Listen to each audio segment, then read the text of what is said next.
దేవుడే జీవితం, దేవుడే నమ్మకం, ఆయనే మమ్మల్ని నడిపిస్తున్నాడు. దేవుడు లేడు అనే వాళ్ళకి ఏం చెప్తారు మీరు ఇప్పుడు కాఫీ తాగుతారా, టీ తాగుతారా? టీ తాగుతా. ఎందుకు మరి వాళ్ళ గురించి? దేవుడు లేడు అనే వాళ్ళ గురించి ఏం చెప్తాను?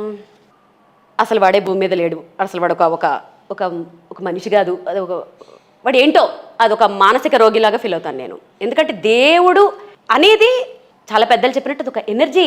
ఇప్పుడు స్టేజ్ ఎక్కుతాను నేను, దేవుడికి మొక్కుకొని ఎక్కుతాను, అప్పుడు ఏం ఫీల్ అవుతాను? నా స్వామి నా పక్కనే ఉన్నాడు. అది ఇచ్చే ఎనర్జీ ఎంత ఉంటుంది తెలుసా? అంతేగాని ఇప్పుడు వెంకటేశ్వర స్వామి శంఖ చక్రాలు పెట్టేసుకుని నా పక్కన కూర్చోడు ఇలాగా. సో అది ఒక ఎనర్జీ, ఒక నమ్మకం కదా. అది ఎంతమందిని నడిపిస్తుంది, అది ఎంతమందిని బాగు చేస్తుంది. మానసిక రోగులను కూడా దేవుడు అనేవాడు నడిపిస్తున్నాడు ఒక నమ్మకంతో. మరి వాళ్ళు లేడు అనే వాళ్ళని మూర్ఖులు ఉండకపోతే ఏమో వాళ్ళ గురించి మాట్లాడుకోవడం బెటర్. వేస్ట్ ఎనర్జీ వేస్ట్ చేసుకోను నేను ఎక్కువ. నిజంగానే వీణ నేర్చుకునే వాళ్ళకి సాంగ్స్ రావటం, లిరిక్స్ అనేది వచ్చి ఉండాలా అండి? ఎలా వాయిస్తారు అసలు? Lyrics in the sense, lyrics వచ్చుంటే ఫీల్ బాగుంటుంది. అంటే లిరిక్స్ అంటే పర్టికులర్గా లిరిక్స్ అక్కర్లేదు, నాకు తెలిసి సాంగ్ ఫీల్ అర్థం చేసుకుంటే చాలండి. ఆ తన నన్న అనుకుంటే చాలు, నేను అలాగే అనుకుంటాను, నాకు ఒక్క లిరిక్ రాదు, అన్ని తప్పులే పాడతాను, కానీ ఫీల్ క్యాచ్ చేస్తాను. మంచి పాట ఒకసారి పాడతారు. ఒక జోక్ చెప్పనా? నేను పాట స్టార్ట్ చేస్తే మా ఆయన, నా కూతురు, మా పద్మ ఏమంటదంటే, అమ్మ బయట పనోళ్ళు పని చేసుకుంటున్నారు, నువ్వు కింద మెల్లగా మాట్లాడుకో అంటారు. అంత కుళ్ళు మొహాలు ఉన్న పాట. రెండే నేను పాడతానే. నువ్వక్కడ నేనిక్కడ, పాటిక్కడ పలుకక్కడ, మనసొక్కటి నిలిచున్నది ఎందాకైనా. తానా నానా తానన నానా తానా నానా తానన నానా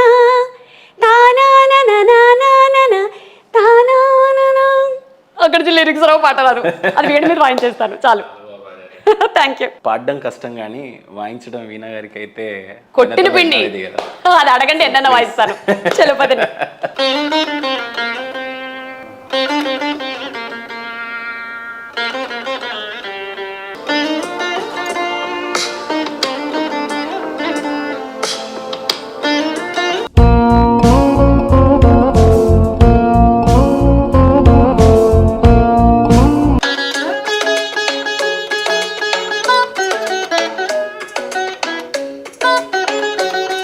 రంజితమే.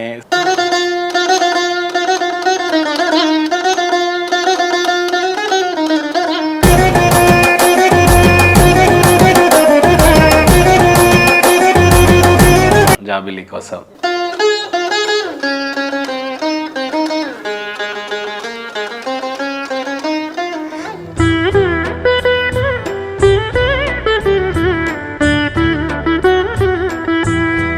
ఏ విద్యనా దగ్గర నుంచి చూసిన తర్వాత దాని మీద హార్డ్ వర్క్ తెలుస్తుంది ఫస్ట్. అయితే ఏమో ఈ వీణను తీసుకొని లైఫ్లో సరస్వతి దేవి సాక్షిగా నిజంగా ఇంకా ఏ హైట్స్కి తీసుకెళ్తారో తెలీదు.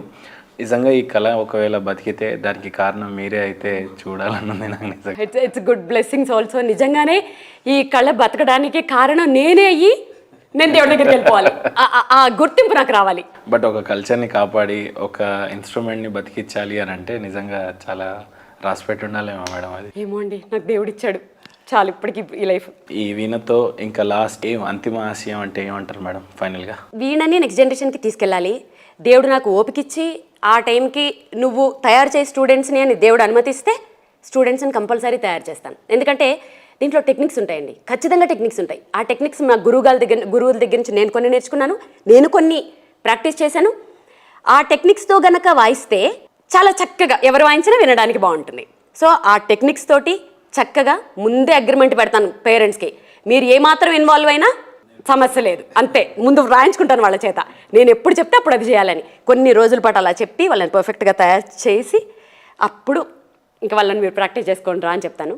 దేవుడు బ్లెస్సింగ్స్ ఉంటాయి. నాకు ఒక ఫుల్ మీల్స్ తిన్న హ్యాపీనెస్ ఉంది madam. Thank you so much. చాలా మంది ఉన్నారు. మా ఆయన చెప్పింది కరెక్టే మేడం. ఎవరెవరో నేను అసలు ఇంటర్వ్యూలో కూడా ఎందుకు మానేశానంటే ఏం క్వశ్చన్లు అడుగుతారో అసలు ఒక ఏముండదు, అసలు వాళ్ళు ఏం అడుగుతున్నారో, అసలు నా గోల్ ఏంటి, నేను నాన్న ఇంటర్వ్యూ చేయడానికి ఏమి అడగాలి.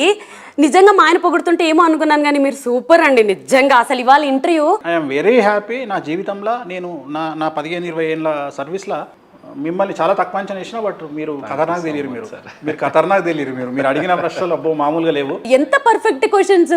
ఇన్ని రోజులు మీరు ఏమైపోయారు అసలు? హోటల్స్ చూసుకోకండి, ఇలాగ ఇంటర్వ్యూలు చేయండి. చాలా గొప్ప విషయాలు అడిగారు. చాలా అంటే ప్రశ్నలు అడగకుండా చాలా విచిత్రంగా అడుగుతున్నారు మీరు. మీరు అడిగే విధానం చాలా కొత్తగా ఉంది, నాకు కొత్తగా ఉంది. అదేదో ఎర్ర లేకుండా మీరు గాలం వేసి చేపలు లాగుతారు మీరు. చాలా వెరైటీగా ఉన్నాయి మీ ప్రశ్నలు. యూస్ఫుల్ కంటెంట్ అడగాలి కానీ ఈ ఏంటో ఎందుకు వస్తారో తెలియదు, వాళ్ళ మీద ఒక ఐడియా ఉండదు, ఏదో అడగాలి, దాన్ని సెన్సేషన్ అవ్వడానికి దిక్కుమాలిన క్వశ్చన్లన్నీ అడిగి ఎందుకు ఇలా. ఎంత బాగుంది, చక్కగా నాకు చక్కగా ఉంది, మీకు చక్కగా ఉంది. All the best. మీరు మాత్రం యాంకరింగ్ ఆఫ్ చేయకండి, మీరు కంటిన్యూ చేయండి. కానీ మీ ఆశయం చాలా గొప్పది. ఖచ్చితంగా దేవుడి దయ వల్ల మీ ఆశయం అంతా మనస్ఫూర్తిగా సిద్ధింపజేయాలని మనస్ఫూర్తిగా కోరుకుంటూ, థ్యాంక్ యూ అండి. ఇంత టైం కిల్ చేసినా కూడా ఓపిక ఇచ్చినందుకు thank you so much madam. Thank you so much అండి.